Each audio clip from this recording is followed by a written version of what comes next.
Hello friends, जय श्री राम।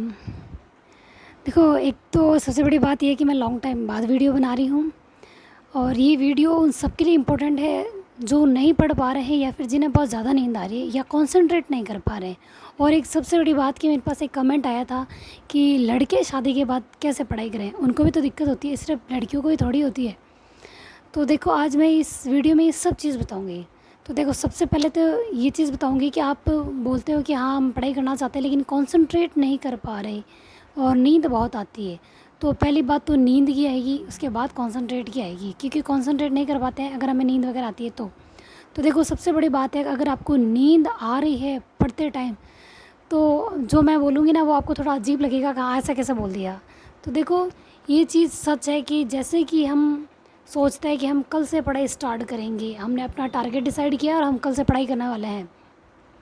सुबह हम उठते हैं और जैसे ही हम नहा ले धो ले, या हाउसवाइफ है तो सारा घर का काम ख़त्म करके जैसे हम पढ़ने बैठते हैं, या मॉर्निंग में जल्दी उठ के हम अपनी पढ़ाई करना चाहते हैं और हम सुबह उठते हैं, या कभी भी जिस समय भी हम मतलब एकदम बिल्कुल तरीके से फ्री होते हैं और पढ़ने का सोच लेते हैं कि हाँ, अब हम पढ़ने बैठेंगे और किताबें हाथ में लेते हैं, चाहे कुर्सी टेबल पे बैठो, नीचे बैठो, कहीं पे भी बैठते हैं। और जैसे ही हम पढ़ने बैठते हैं तो पता है क्या होता है, ऐसा लगता है जैसे पूरी कायनात जुट गई है हमें नींद लेने के लिए, मजबूर करने के लिए कि नहीं, तुम बस सो जाओ। मतलब ऐसा लगता है कि जैसे कि भगवान भी यही चाहता है कि नहीं, तुम्हें पढ़ना नहीं है, तुम्हें सोना है। हमें इतनी नींद आने लग जाती है। तो ये देखो, एक के साथ नहीं होता, ये सबके साथ होता है। मेरे साथ भी ऐसा होता है। मुझे भी जब मैं पढ़ने बैठती हूँ, जैसे किताब हाथ में लेती हूँ, मुझे इतनी नींद आती है। और ये एक नॉर्मल बात है। अब आप सोचोगे ये नॉर्मल बात है तो फिर हम पढ़ेंगे कैसे? तो देखो, नॉर्मल इसलिए है कि उस कई बार ऐसा होता है कि जैसे हम पढ़ने बैठते हैं ना, तो हम सोचते हैं हाँ, अब हम रिलैक्स हो गए हैं पूरी तरीके से और अब हम पढ़ने बैठेंगे, उससे पहले 5-10 मिनट नींद ले लें। हमारा मतलब दिमाग में ये चीज़ होती है कि हम थोड़ा सा सो लेते हैं या फिर हमें नींद आती है। तो देखो, अगर हमें हद से ज़्यादा ही नींद आ रही ना, तो उस समय हमें क्या करना है? उस समय हमें जहाँ हम बैठे हैं, जैसे सबसे बड़ी बात तो देखो, कुर्सी टेबल पे पढ़ना चाहिए। लेकिन हाउसवाइफ है, उनको पढ़ने का टाइम वैसे भी देखो मुश्किल से मिलता है, और कुर्सी टेबल पे जाएगी तब तक या तो उनके कोई काम हो जाएगा, कोई बुला देगा, या फिर उनका बच्चा उठ जाएगा, या कोई गेस्ट आ जाएंगे। कोई ना कोई दिक्कत रहती है। जैसे गेस्ट रोज़ नहीं आता लेकिन बच्चा तो रोज़ अपने साथ ही रहता है ना, तो या तो वो उठ जाएगा, तो वो कहीं पे भी पढ़ना लग जाती है। जैसे मैं भी एक हाउसवाइफ हूँ, मदर हूँ, तो ज़रूरी नहीं है मैं कुर्सी टेबल पे बैठूँ, मैं नीचे ही बैठ जाती हूँ पढ़ने के लिए, पलंग पे भी बैठ जाती हूँ, कहीं पे भी बैठ जाती हूँ। लेकिन देखो, सबसे बड़ी बात है, मैं भी ये गलती कई बार कर चुकी हूँ कि हमें सहारा लेके नहीं पढ़ना चाहिए। हम सहारा लेके पढ़ते ना तो हमें दिक्कत होती है, हमें नींद आने लग जाती है। और देखो, जैसे मैं कहती हूँ, पूरा कायनात जुट जाती है हमें मतलब सोने के लिए मजबूर करने के लिए, हाँ चल भाई सो जा। वो हमें ऐसा मजबूर करने लग जाती है कि नहीं, सो जाओ सो जाओ। लेकिन हमें उस समय क्या करना है, अगर हद से ज़्यादा नींद आए ना, तो 5-10 मिनट के लिए वहीं पे हमें थोड़ा मतलब यूँ लेटना नहीं है। कुर्सी टेबल पे बैठे हैं तो हाथ ऐसे रखो, सिर टिकाओ और सो जाओ। और अगर हम यूँ नीचे ही बैठे हैं और बिना किसी सहारे के, तो वहीं पे इसी तरीके से आपको नीचे होके 5-10 मिनट के लिए रेस्ट कर लेनी है। और देखो, आप लाख कोशिश कर लोगे ना कि आप ज़्यादा सो लो, लेकिन अगर आप अनकंफर्टेबल तरीके से बैठे होगे ना सोने के लिए, जैसे ऐसे सिर नीचे कर दिया तो टेबल पे, या ऐसे बैठे हैं नीचे ज़मीन पे और ऐसे आगे नीचे सिर कर दिया सोने के लिए बुक्स के ऊपर ही, तो हम ज़्यादा देर सो नहीं पाएंगे। 5-10 मिनट, 15 मिनट, 20 मिनट, ज़्यादा से ज़्यादा आधा घंटा या 45 मिनट, इससे ज़्यादा हम सो ही नहीं पाएंगे, क्योंकि हम अनकंफर्टेबल स्थिति में होंगे, उस समय हम सो नहीं पाएंगे। और जैसे ही हम झटके से उठेंगे, एक बार तो हो सकता है किसी किसी का ऐसा होता है कि या तो सिर में पेन स्टार्ट हो जाएगा, या फिर किसी की एकदम नींद इस तरीके से गायब हो जाएगी, ऐसा लगेगा हमें बिल्कुल नींद नहीं आ रही है और अब हम पढ़ सकते हैं। और देखो, जब भी हम 1 से 2 घंटा पढ़ाई करते हैं तो 5-10 मिनट के लिए हमें रिलैक्स लेना चाहिए। उस समय हमें नींद आती है तो सोना चाहिए, क्योंकि जब हम एकदम फ्रेश माइंड में हम पढ़ते हैं ना, तो हमें ज़्यादा याद होता है और हमारा दिमाग खुद है ना रेस्ट करने के लिए मांगता है, इसलिए हमें नींद आने लग जाती है। तो ये नॉर्मल बात है, तो आप इससे ना परेशान ना रहा करो। हद से ज़्यादा है तो 5-10 मिनट सोने में कोई हर्ज नहीं है। अगर आप ज़बरदस्ती पढ़ोगे तो आपको याद ही नहीं होंगे, तो आप थोड़ा बहुत सो लो, लेकिन अनकंफर्टेबल तरीके से ही, जहाँ बैठे हो वहीं पे, ठीक है। यूँ नहीं है कि बेड पे पसर गए और सो गए, या फिर सोफे पे लेट गए और आराम कर रहे हो। वो चीज़ नहीं करनी है। वो हमें फिर 4-5 घंटों की चली जाएगी हमारे, कि चलो थोड़ा थोड़ा और कर लेते हैं, आराम आराम आराम। फिर सोते सोते फ़ोन देख लेंगे, स्टार्ट करेंगे तो 2 घंटे 4 घंटे निकल जाएंगे, ठीक है। तो इस तरीके से नहीं करना। और दूसरी बात कि कंसंट्रेट नहीं कर सकते, कि हम पढ़ने तो बैठ जाते हैं लेकिन याद नहीं होता या कंसंट्रेट नहीं कर पाते, तो उसके लिए क्या करना चाहिए? देखो कंसंट्रेट नहीं कर पाते या कोई चीज़ याद नहीं होती, तो उसके लिए हमें क्या करना चाहिए।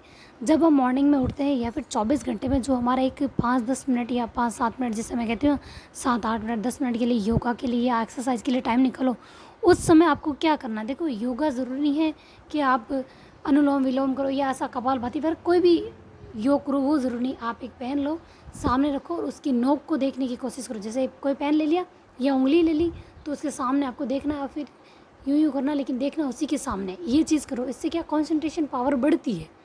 और एक सीधे हाथ से हमेशा लिखते हो तो उल्टे हाथ से लिखने की कोशिश करो। इससे देखो दिमाग बहुत ज़्यादा सक्रिय रहता है और हमें कोई भी चीज़ जो याद नहीं होती ना, वो भी याद होने लग जाती है। जो टॉपिक हमें नहीं समझ में आ रहा है या फिर कोई ऐसी चीज़ जो नहीं समझ में आती है, तो उसको उल्टे हाथ से लिखो या फिर डेली 5-7 मिनट जो भी आपको आप मतलब अपने माइंड के लिए आप कोई एक्सरसाइज करते हो तो वो यही करो। एक तो पेन को देखने की, एक उल्टे हाथ से लिखने की, एक 5-7 मिनट जो एक्सरसाइज करते हैं तो उसमें उल्टा चलने की। इससे क्या दिमाग को मतलब यूँ कोई ना कोई मतलब हम ऐसा सोचते हैं ना कि भाई हमारे दिमाग की पावर कैसे बढ़ाए, तो हमारे दिमाग में बार बार झटके लगते हैं कि हाँ नहीं उल्टा चल रहे थे तो तरीके से चले, कहीं गिर ना जाए, तो दिमाग थोड़ा सक्रिय रहता है। तो उससे क्या हमारा अचेतन मन भी सचेत रहता है। जो चीज़ अचेतन मन में चली जाती है वो हमें याद होने लग जाती है। जब हम कहीं बैठे होते हैं, कोई चीज़ हमें जैसे एग्ज़ाम में याद नहीं आती है ना, तो वो हमें याद आने लग जाती है। ये सारी चीज़ें अगर हम कंटिन्यू करते हैं तो देखो कंसंट्रेशन पावर कैसे बढ़ानी है या फिर नींद आती है उस समय हमें क्या करना है वो मैंने बताया। और देखो नींद आती है तो एक बात ये है कि अगर हमें जैसे यूँ नहीं है कि देखो आप जब भी पढ़ने बैठो आपको नींद आ रही है तो आप लेके रेस्ट करना चालू कर दो, वो भी आपको नहीं करना है। हद से ज़्यादा है ना, जैसे 24 घंटे में एक बार ऐसा होता है कि आपको हद से ज़्यादा नींद आती है। हर बार किताब लेके बैठोगे और नींद आती है तो मतलब वो आप ही की गलती है, ठीक है। ऐसा नहीं कि आप उसको ये सोचोगे हाँ मैंने सोने के लिए बोल दिया तो जब भी पढ़ने बैठो 5-10 मिनट करके आधा घंटा निकाल लो, वो भी नहीं करना है।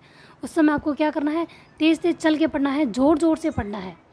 तो आपको वो चीज़ याद भी हो जाएगी कि हाँ आपने तेज़ आवाज़ में ये चीज़ पढ़ी थी, और आपको नींद भी नहीं आएगी। और पानी बहुत ज़्यादा पीना है। जब भी आप ज़्यादा पानी पी के बैठोगे, हाँ देखो आपको वॉशरूम तो बार बार जाना ही पड़ेगा, लेकिन ज़्यादा पानी पीने से देखो ऑक्सीजन की मात्रा जब बढ़ती है ना दिमाग में वगैरह, तो वो ज़्यादा सक्रिय रहते हैं। हमारे बॉडी में पानी की मात्रा एकदम सही लेवल में होनी चाहिए, ठीक है। तो ये सारी चीज़ें हमारे दिमाग की एकाग्रता बढ़ाने के लिए बहुत ही अच्छा होता है और हमारे फिजिकली हेल्थ भी अच्छी रहती है जब हम ज़्यादा पानी पीते हैं, ठीक है।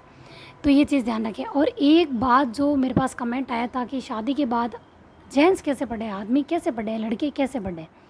तो देखो ऐसा नहीं है कि सिर्फ लड़कियों को दिक्कत होती है, जेंट्स को भी होती है। अगर वो शादीशुदा है, उनके बच्चे नहीं हैं, तो और आराम से घर में पढ़ने दिया जा रहा है कि भाई फैमिली में कोई ऐसा मेंबर है जो कमा रहे हैं, जैसे कि माता पिता में से कोई भी सर्वेंट है, चाहे गवर्नमेंट सर्वेंट हो या प्राइवेट हो, या बड़े भाई वगैरह है, उनकी जॉब वगैरह है, अच्छी मतलब अर्निंग अच्छी हो रही है, तब तो उसको आराम से पढ़ने दिया जाएगा, कोई दिक्कत नहीं होती है। लेकिन कुछ फैमिली ऐसी होती है कि अगर लड़के की शादी हो जाती है ना, तो उनको कहते हैं भाई अब तक तो हम फैमिली में इतने ही थे, अब एक मेंबर बढ़ गया है तो खर्चे बढ़ गए, तुम्हारी वाइफ है तो तुम्हें कमाना तो पड़ेगा, है तुम्हारी जिम्मेदारी है।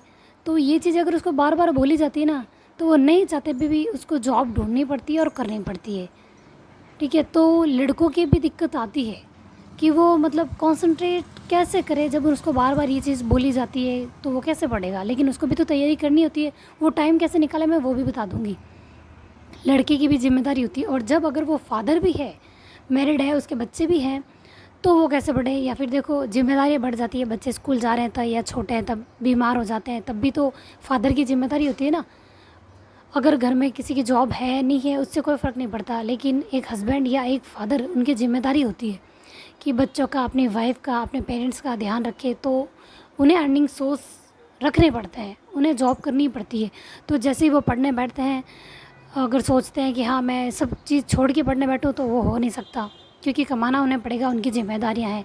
और कमाने जाते हैं और फिर भी अपने साइड में गवर्नमेंट जॉब की तैयारी करते हैं, तो लोग उन्हें कहते हैं अब कमाने के टाइम में बच्चे स्कूल जाएंगे, घर की जिम्मेदारी निभाओगे या तुम पढ़ोगे, पढ़ाई वढ़ाई छोड़ो और अपना काम जो कर रहे हो उस पर कॉन्सेंट्रेट करो।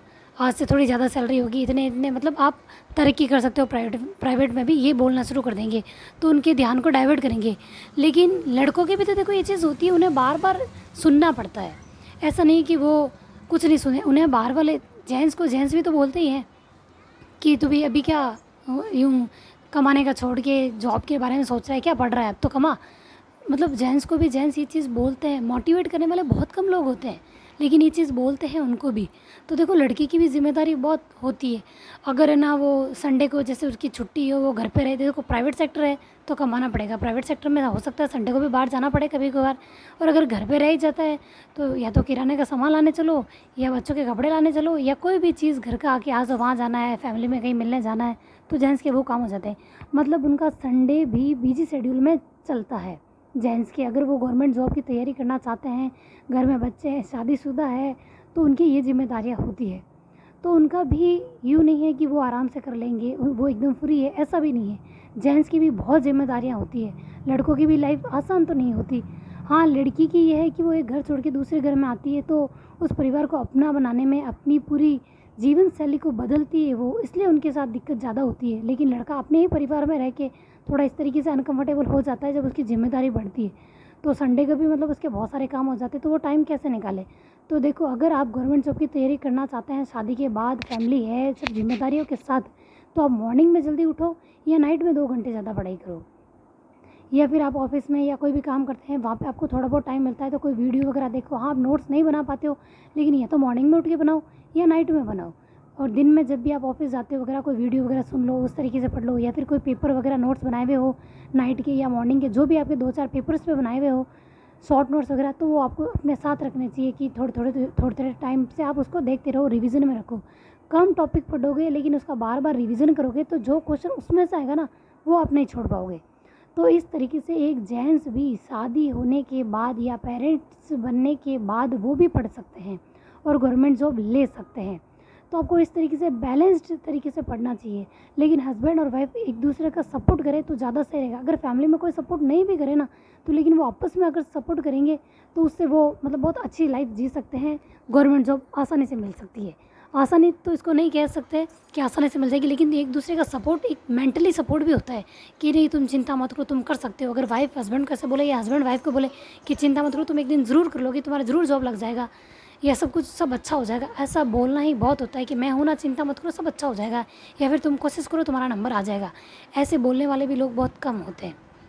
ठीक है, तो ये चीज़ एक दूसरे को बोलते रहोगे तो आपको एक मोटिवेशन मिलेगा, जिससे आपको पढ़ने की हिम्मत मिलेगी और आप कर पाओगे। इस तरीके से आप अपनी मतलब लाइफ को एक सेट रखो तो आप आराम से कर पाओगे। ठीक है, थैंक यू, जय श्री राम।